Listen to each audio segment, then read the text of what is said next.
왜 손 놓고 있지? 어? 봅시다. 첫 번째 문제는 매우 어려운 문제예요. 따라서 그 문제는 좀 뒤로 미루고 이제 그 문제는 뒤로 미룬다고 했어요. 두 번째 문제를 하겠어요. 이제 두 번째 문제의 주제가 뭐냐라는 거지.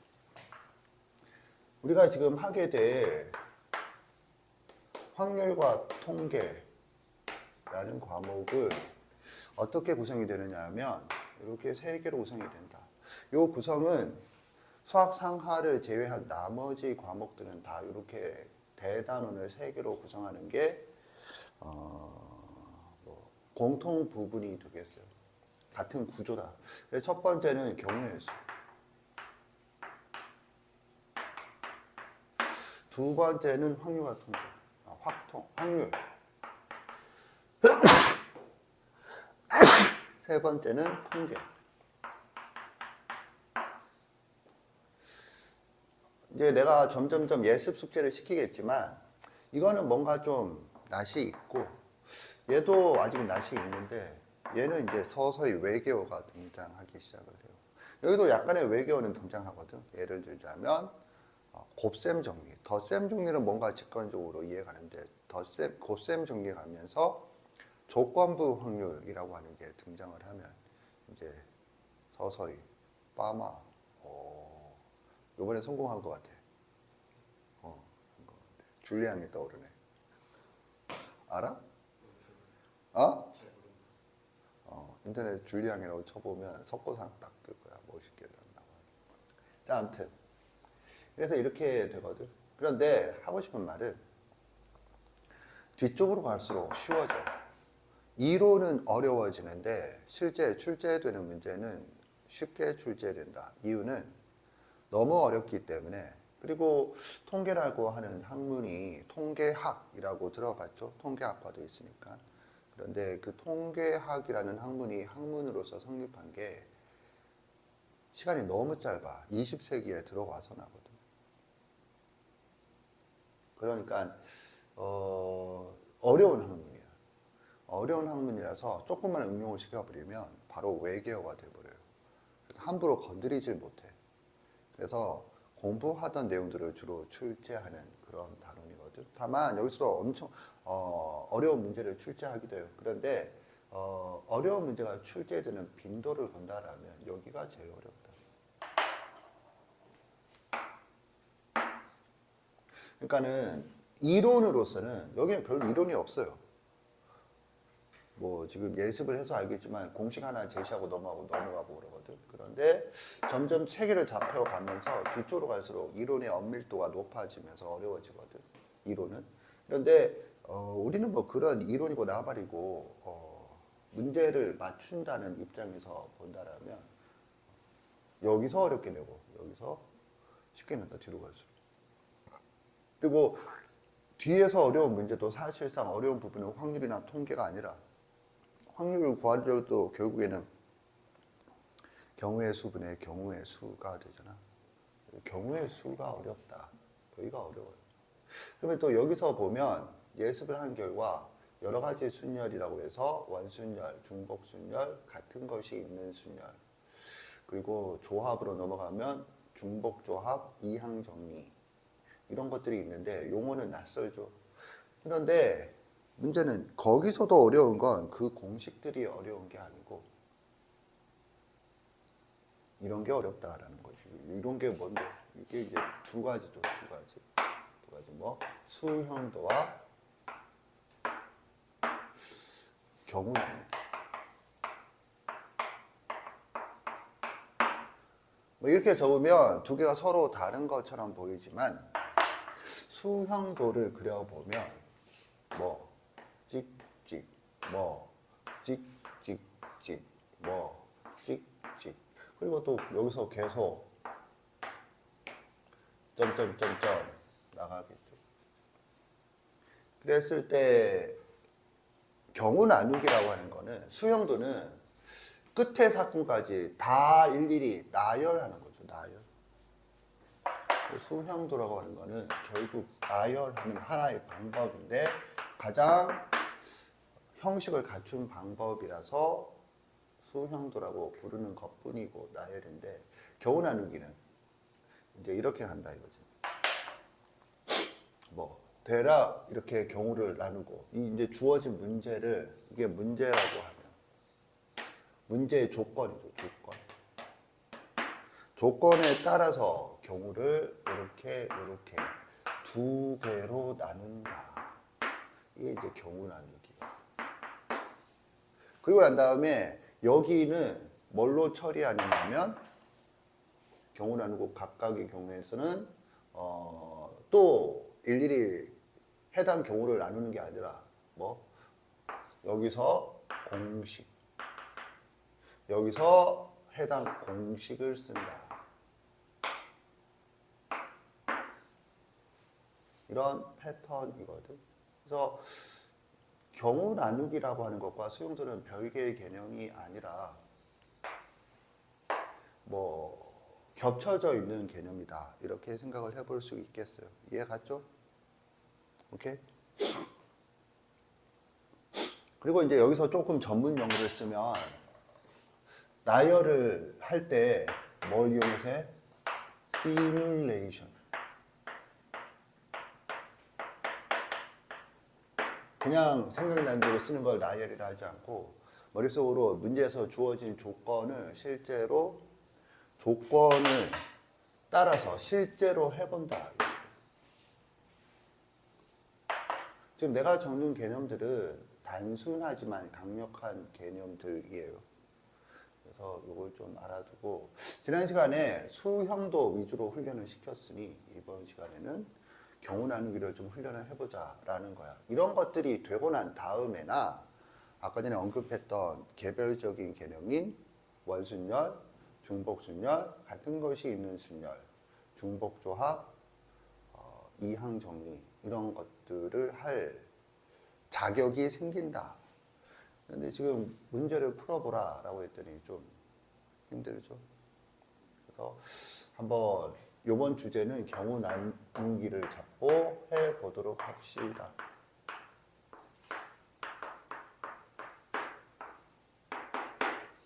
예제 프린트인데, 이 문제의 구조가 이래요. 진술이 되어 있는데,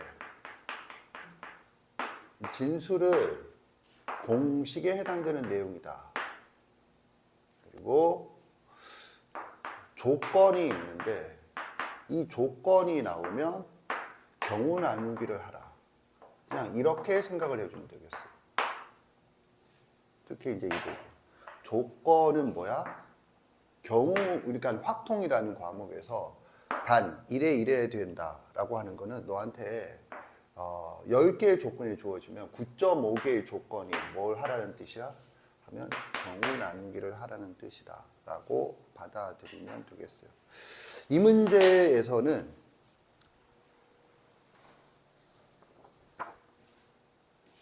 집합, U가 어쩌고 저쩌고 하고 난 다음에 박스가 있죠. 박스에서 가, 나, 다가 있어요. 그러면 이미지적으로 본다라면 여기에 해당되는 부분이 여기까지, 그리고 여기에 해당되는 부분이 여기, 다, 이렇게 생각을 해볼 수 있겠어요. 무슨 말이냐? 문제에서 제시한 일반적인 상황과 가조건. 가조건은 A와 B는 모두 U의 부분집합이다 라고 되어 있잖아. 그러면 요 부분까지 해서 만족하는 순서상 A, B는 뭐가 되니? 하면 2의 6승 곱하기 2의 6승 이렇게 되는 거죠. 결국에는 2의 지수법칙을 쓰면 12승계다. 이렇게 되겠죠. 이건 지금 무슨 공식을 쓴 건가요? 공식이라는데 무슨 공식이니 이거?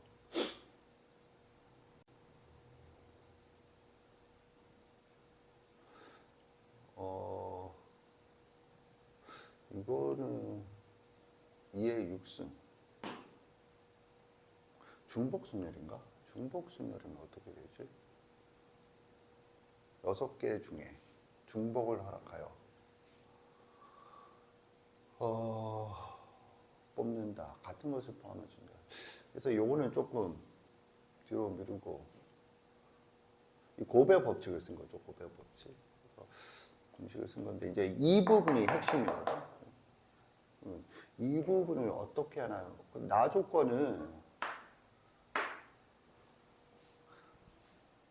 이 저기 경우의 수와 상관없는 집합론이잖아.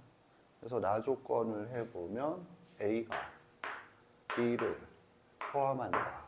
이렇게 나와야 하거든. 그런데 이걸 아직 못 찾은 것 같아요. 너는 찾았니?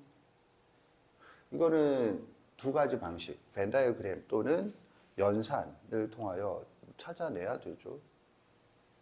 넌 혹시 뭐 A 합집합에서 똑같은 게 있으니까 뭐 소곱, 약분 뭐 이런 개념으로 없애고 B 차집합 A는 A 차집합 B다 뭐 이런 거 했냐? 그런 건 도대체 어디서 배우는 거야? 나는 그런 거 가르친 적이 없는데. 야, 그러면 A 합집합 B이면 B이고 A 합집합 B와 A 합집합 C가 같으면 B 이퀄 C야? 네가 좀 그렇게 했다며. 아니 없는 수학을 창조해서 만들면 어떡하니. 그래서 벤 다이어그램을 이용하거나 연산 법칙을 이용해서 요거는 찾도록 하세요. 그리고 난 다음에 여기에서 제시하기를 뭐라고 했느냐면 N, B는 4다 라고 되어 있죠. 그러면 여기서 다시 한번 명심할 건 뭐야? 이게 경우 나누기를 하라는 뜻이다. 그럼 경우를 어떻게 나누라는 뜻일까? 경우를 나눌 때는 기준이라고 하는 게 있어야 돼요. 기준.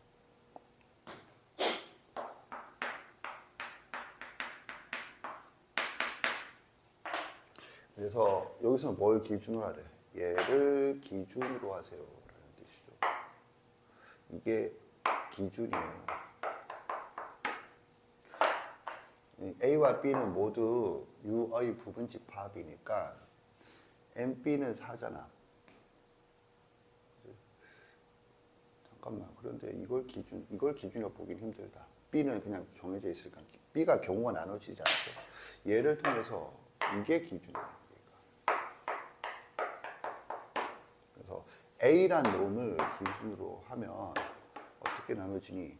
하면 N, A는 4가 된다. N, A는 5가 된다. N, A는 6이 된다. 이게 이제 전체 집합이니까 이렇게 세 개다. 참고로 경우를 나누라 라고 했을 때 가장 흔한 경우가 뭐? 세 경우가 가장 흔해요. 무슨 말이냐면 모든 문제가 경우 나누기의 경우가 세 개란 보장은 없지만 네가 문제를 풀 때 세 개로 나눠졌다라면 올바르게 경우 나누기를 하고 있을 확률이 매우 높다. 이렇게 받아들이면 되겠어요.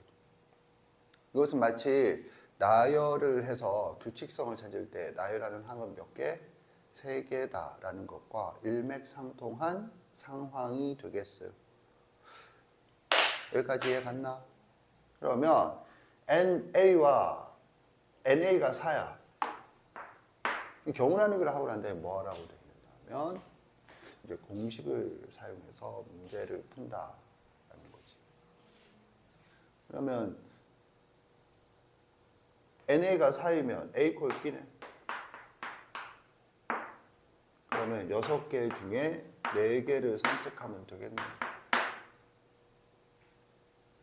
이해 갔나? 오케이. 그러면 요 경우는 어떻게 될까?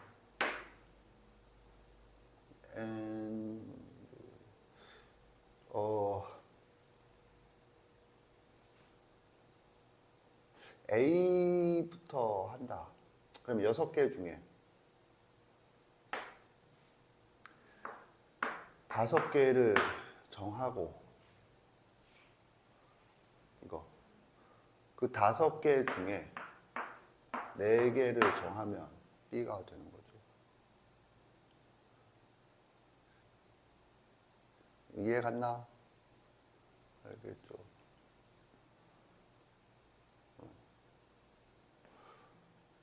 오케이. 그러면 이게 이렇게 돼. 자, 얘는 6개 중에 6개를 정하고 그 6개 중에 4개를 정하면 B가 된다. 그렇게 본다라면 이게 지금 무슨 꼴이냐? 곱셈 꼴이고. 이것도 알아두세요. 순서상 구하라. 이 순서상의 개수를 구하라. 라는 말이 많이 나올 텐데 그거는 쫄면 안 되겠어요. 그냥 뭐야? A의 경우를 정하고 그에 따른 B의 경우를 각각 세세요. 라는 거거든. 그랬을 때 A의 모든 경우에서 B의 경우가 같다라면 이게 곱의 법칙이 되는 거죠. 그러면 여기는 뭐가 되는 거야?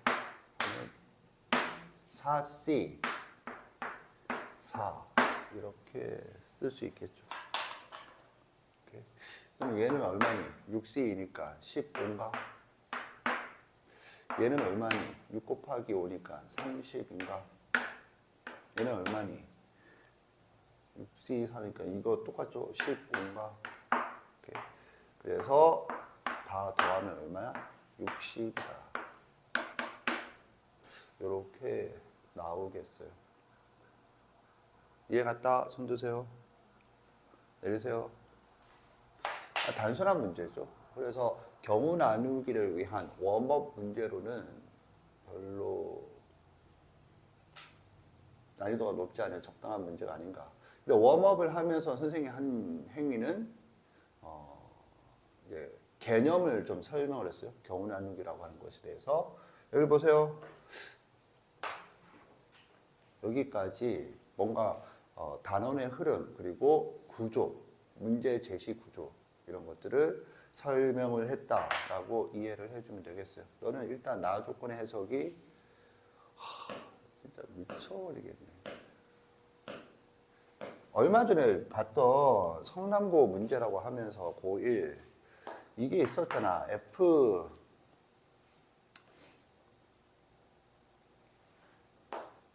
인버스였나? F 인버스 X A 제곱 fx A 제곱 fx 곱하기 f 인버스 x 이건 뭐? 그래서 약분 하고 fx는 f 인버스다 해서 풀어서 틀리는 애랑 뭐가 달라?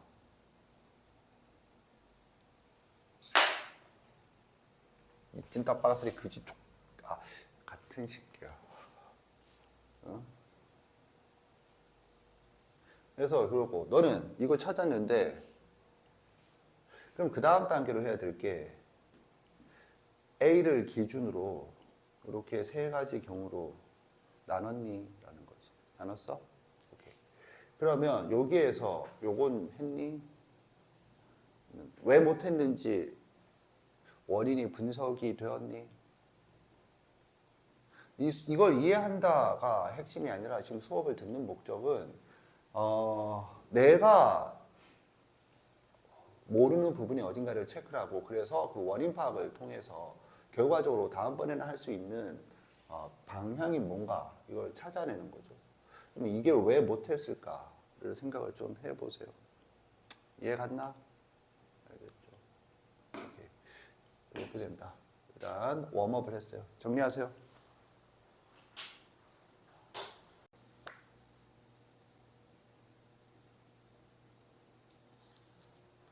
영등포 고등학교 문제인데 이런 문제가 생각보다 어려운 문제예요. 그래서 무시를 하면 안 된다. 예를 들어서 프린트 이런 게 네가 원칙이 없으면 그냥 허망하게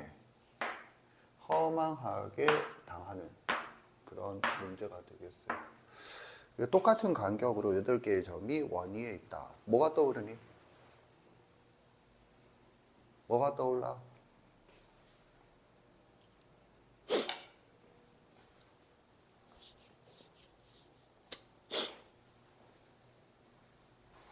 원순열이 떠오르죠. 원순열. 다만 이 문제는 원순열이 떠올라요. 그냥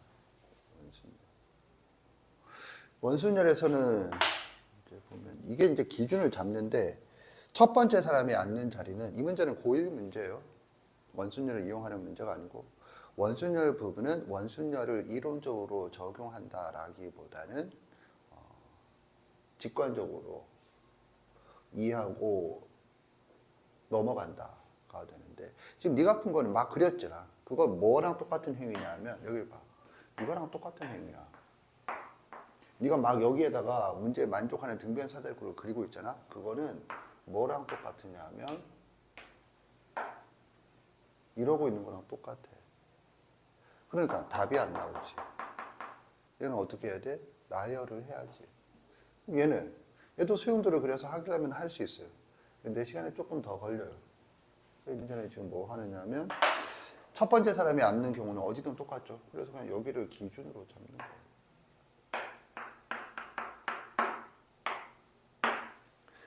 등변 사다리 꼴이다 라고 하는 거, 이거는 뭐 쉬운 개념이니까 등변 사다리 꼴이다.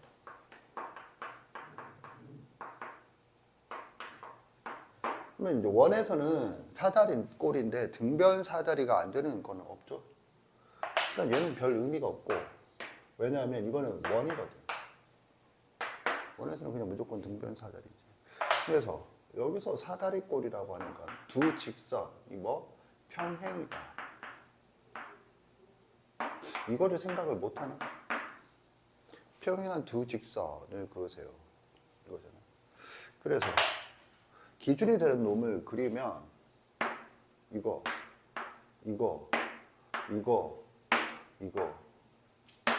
이거까지 생각을 해볼 수 있겠죠. 그리고 난 다음에 얘에 대해서 표현한 거, 이런 식으로 생각을 한다고. 이해 갔나? 너 이해 갔어? 그런데 문제는 이거는 아니라는 걸 알겠죠. 그리고 보니까 왜? 이거를 하게 되면 그 다음에 표현한 건 이렇게 그려야되는데 그거는 여기에 있겠죠. 그래서 얘는 어쩔 수 없이 따로 독립된 경우로 취급을 할 수 없을 것이다. 이런 거지. 그래서 보면 이거 이제 첫 번째 경우에 대해서 생각을 해보자.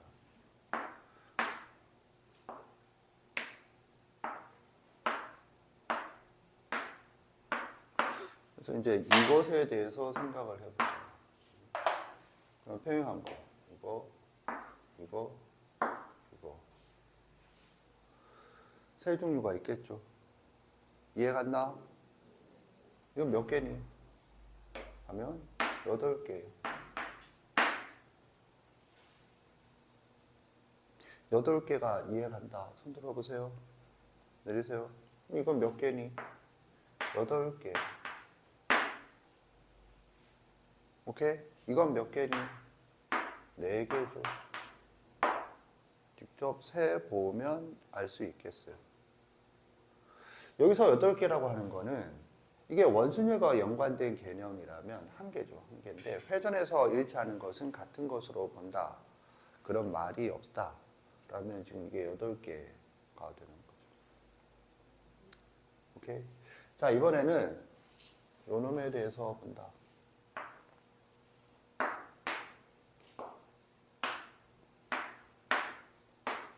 그래서 경우 나누기 안에 또 경우 나누기를 한 거지. 경우 나누기 안에 다시 경우 나누기. 그리고 난 다음에 고배 법칙을 이용해서 한 거죠. 얘 같은 경우에 뭐가 있니? 하면 얘랑 얘를 생각을 해볼 수 있다. 이렇게 되는 거죠. 그럼 얘는 몇 개니? 8개다. 이해 갔나? 너 이해 갔어? 이거 돌리고 하면 몇 개? 8개가 되죠. 요거는 약간 공간 지각 능력에 문제가 있다. 이외에는 선생님이 어떻게 도와줄 수 있는 부분이 안 돼.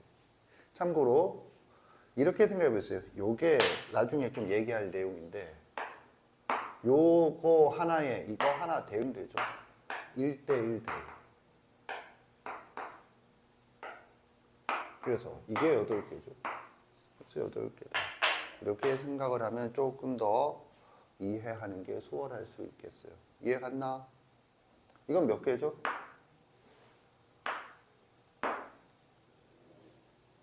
몇 개야? 몇 개야? 2개죠? 이거랑 이것밖에 없죠? 다시 넘어가면 다시 이거죠? 따라서 이거지. 그리고 다음에 다시 여기. 이번에는 세 번째 거를 하려고 해보면 금방 답이 나오지. 뭐가요? 이렇게 간다. 그럼 뭐야? 더 긴 걸로 하면 이것밖에 없죠. 이거는 저기서 한 거고 첫 번째에서 이해 갔나? 그런데 이거를 생각해 보면 이것도 저기에 있는 거죠. 뭐 이거죠, 이거. 오케이. 그래서 얘는 중복이 되는 것이다. 그래서 더 없죠. 따라서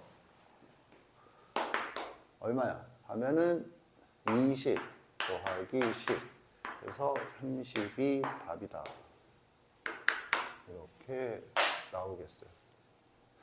그래서 이 문제 같은 경우에서도 이게 쉽다가 아니야. 어려워요. 어려운데 결국 뭘 하느냐 하면 경우 나누기. 경우를 이렇게 나눈다. 이게 경우 1번. 그리고 첫 번째 경우, first 경우. 됐다. 경우 1 하면 경우 2 적으면 2개가 다른 경우인 줄 아는데 1단계의 경우.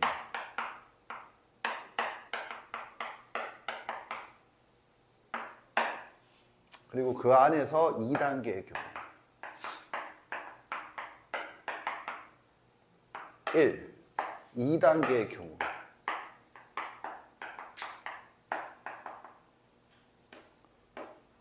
2. 이렇게 되는 거죠.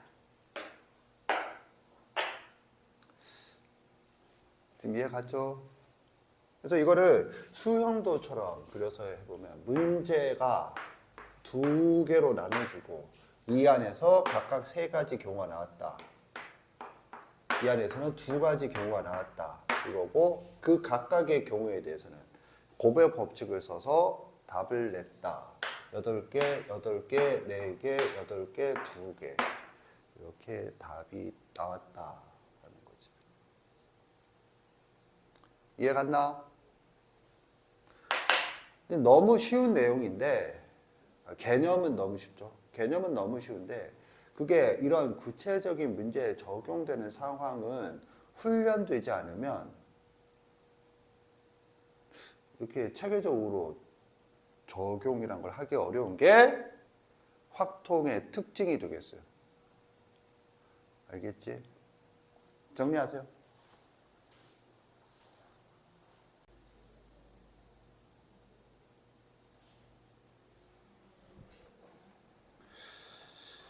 자, 봅시다.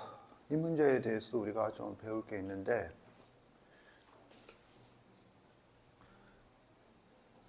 역시 경우 나누기 문제가 되겠어요. 경우 나누기 문제다. 35번. 예제 프린트 35번. 만약에 나 조건이 없다면 1인가 1?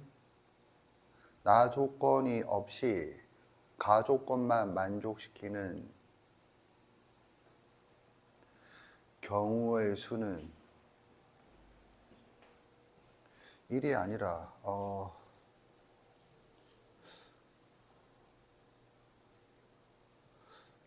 그러니까는 i가 1보다 크거나 같고 5보다 작거나 같을 때 i 번째 수는 i보다 크거나 같다는데 그게 아니라 i가 1보다 크거나 같고 6보다 작거나 같을 때 i 번째 수는 i보다 크거나 같다 라고 하면 1, 2, 3, 4, 5, 6밖에 안 되는 거 아닌가? 그죠? 그렇게 될 것 같아요.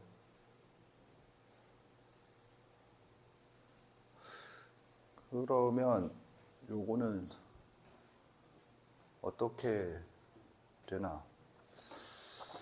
한번 봅시다. 경우 나누기를 한다.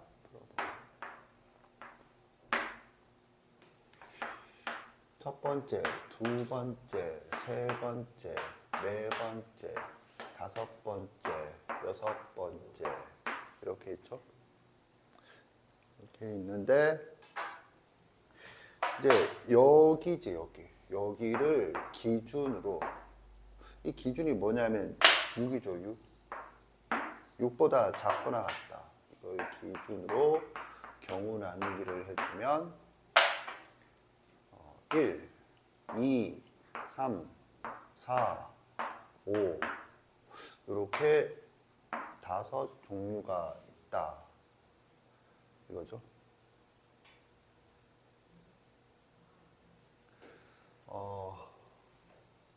방금 전에 생각한 걸 생각으로 한다라면 이 방향이 옳겠어요.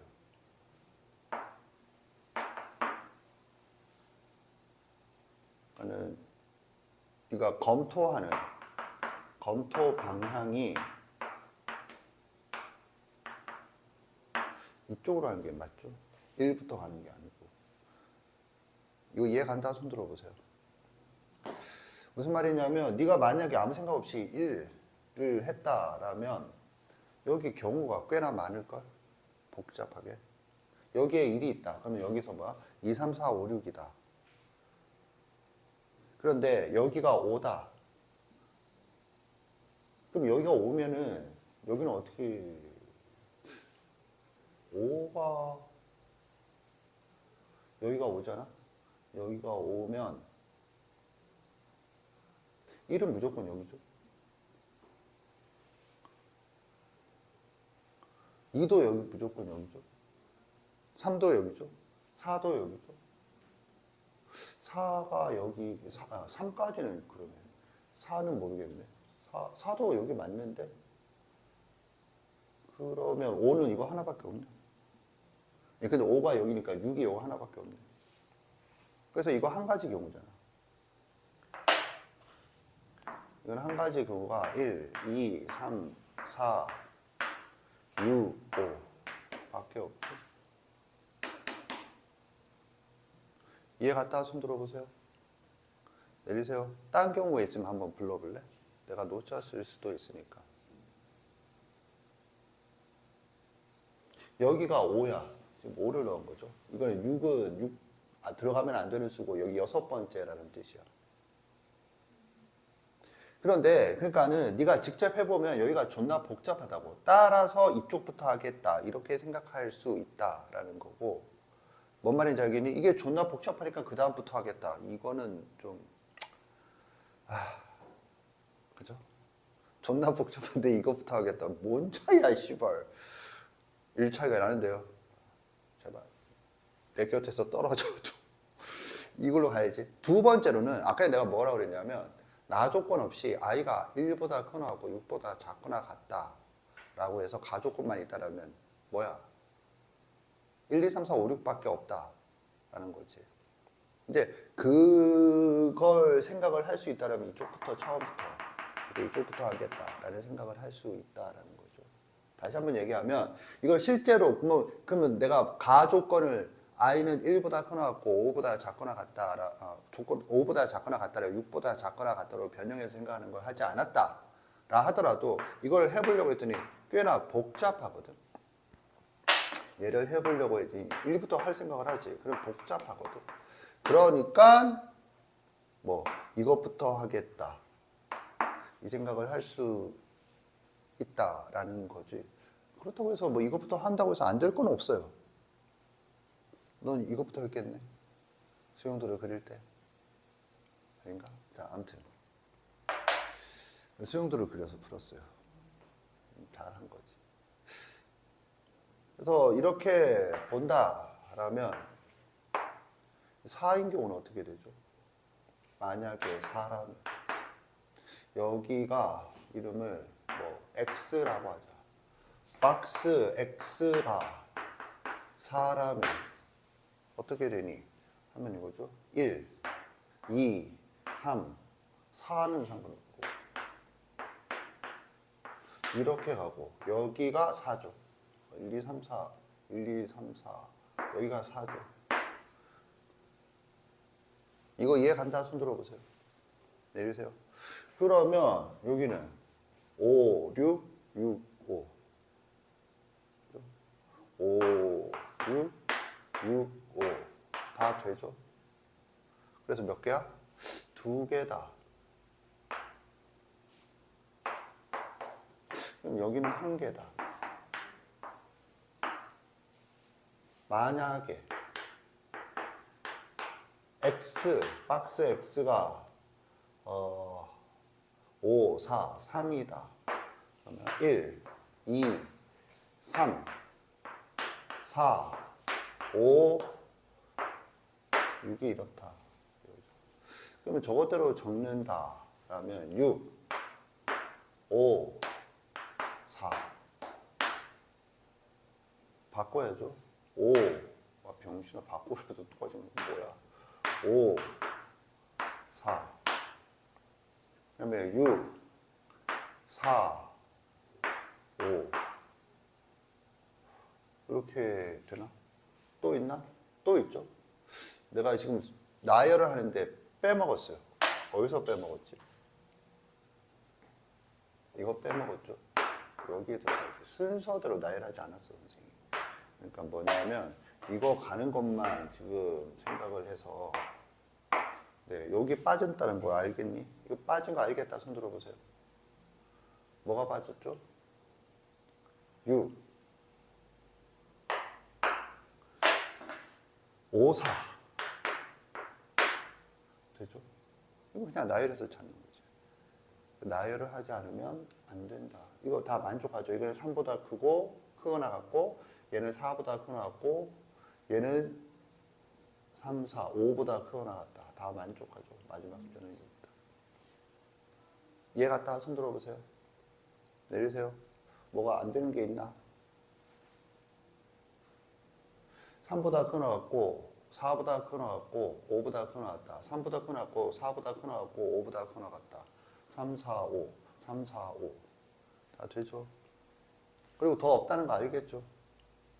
이거 할 때 뭐가 필요하냐면 사진 나열을 해줘야 되는데 그걸 지금 선생님이 여기서 이 부분을 놓쳤다. 그래서 빨간색으로 지금 했어요. 그래서 4개다. 뭐가 보이니?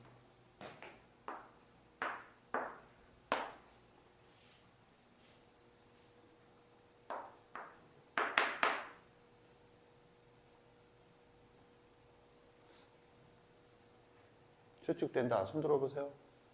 내리세요. 그래서 실제로 이렇게 가야 돼. 실전에서라면. 그러니까 2개가 남았죠. 그러니까 뭐야? 8. 따라서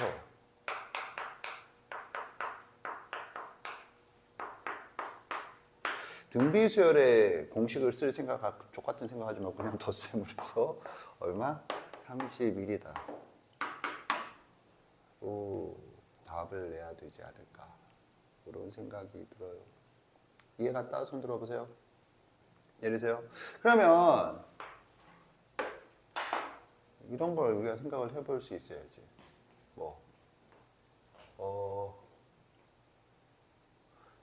지금 이거 무슨 예제죠? 경우 나누기. 그러니까 6이니까 경우를 이렇게 나누고 그 안에서 하는데 여기서 배울 거는 이것부터 하느냐 이것부터 하느냐인데 이건 좀 이 문제에 큰 영향을 미칠 것 같아요. 1부터 하는 풀이와 5부터 하는 풀이는. 물론 이쪽도 하다 보면 16, 8, 4가 나오니까 2, 1. 그런데 사실 이렇게 2, 1은 그닥 귀납추론의 의미가 없어. 이해 갔나? 그래서 이렇게 문제를 풀 때 귀납추론이라는 게 등장을 하거든.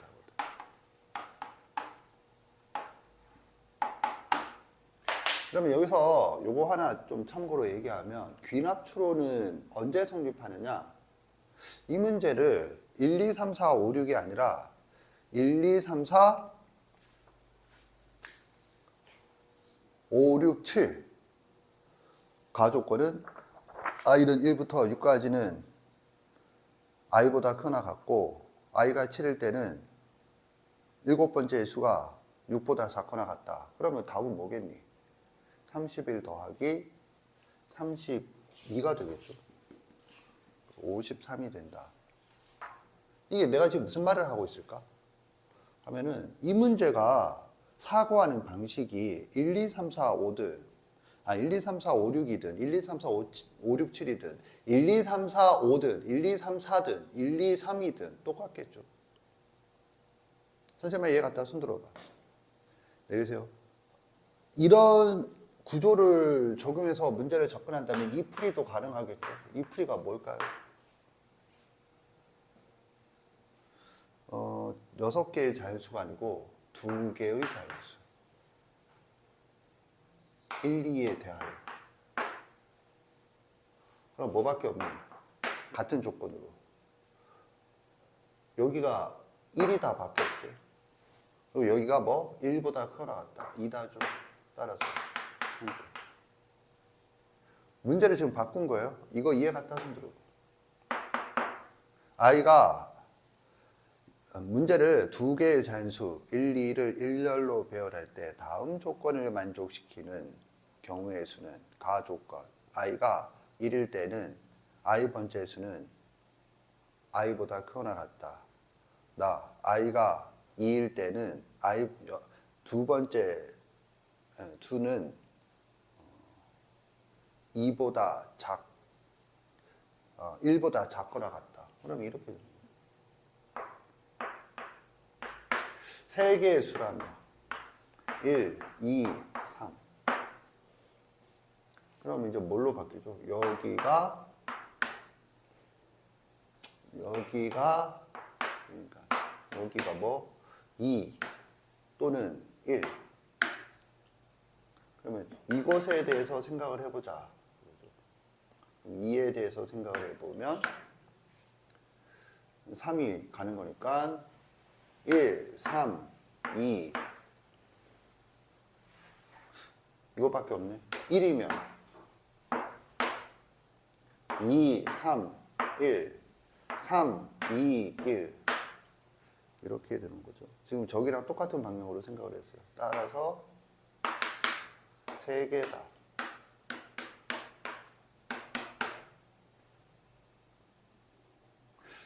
다, 2개, 3개, 4개라면 1, 2, 3, 4에서 얘가 삑살난다.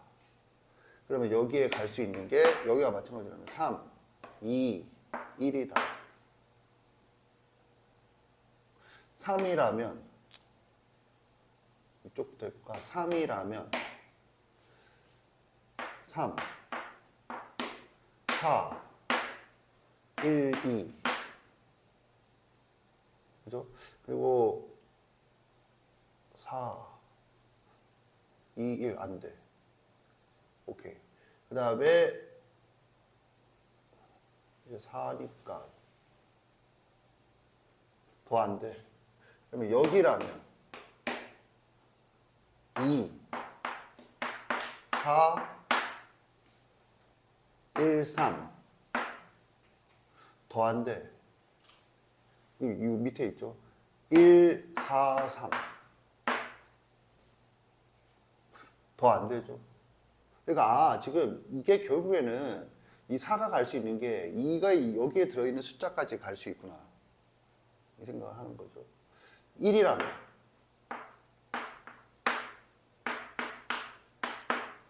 4. 이쪽으로 갑시다. 4, 1,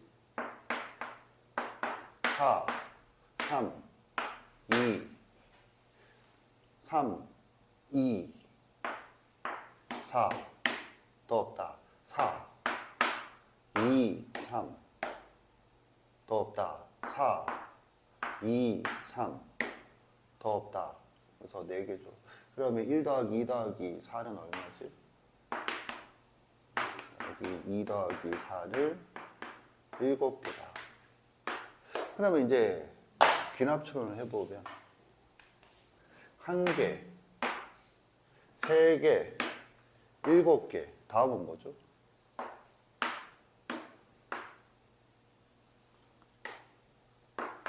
알겠다. 손 들어보세요. 내리세요. 규칙성 찾기. 벌써 수능 시험법일 때 까먹었냐?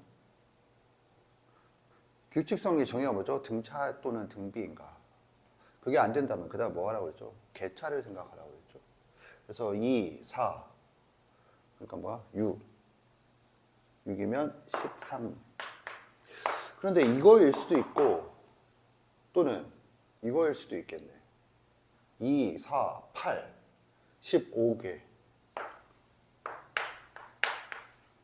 어느 쪽일까? 그런데 사실 이거는 결과만 본 거고 이게 어떻게 된 거냐면 이거죠. 1 더하기 2 더하기 4죠. 얘는 1 더하기 2죠. 얘는 1이죠. 그럼 그 다음 뭐니? 1 더하기 2 더하기 4 더하기 8이죠. 8. 따라서 이게 아니고 이거겠네. 왜냐면 이게 1 더하기 2 더하기 4 더하기 8이니까. 그래 답은 뭐니? 1 더하기 2 더하기 4 더하기 8 더하기 16이다. 라고 생각할 수 있다. 이 귀납추론을 이용해서 풀 수도 있는데 이때 귀납추론이 가능한 이유는 뭐야? 이 문제를 천천히 생각을 해보면 6일 필연성이 없는 문제다. 라는 거지. 그럴 때는 이렇게 접근을 해볼 수도 있다가 되겠어요. 이해 갔다 손 들어보세요. 내리세요. 그래서 네가 지금 겨우 나누기만 배우는 게 아니고 겨우 나누기를 통해서 뭐 생각하는 방식을 보고 있어요. 지금 서유인 같은 경우에는 수용도를 그래서 풀었던 아주 잘한 태도가 되겠어요. 정리하세요.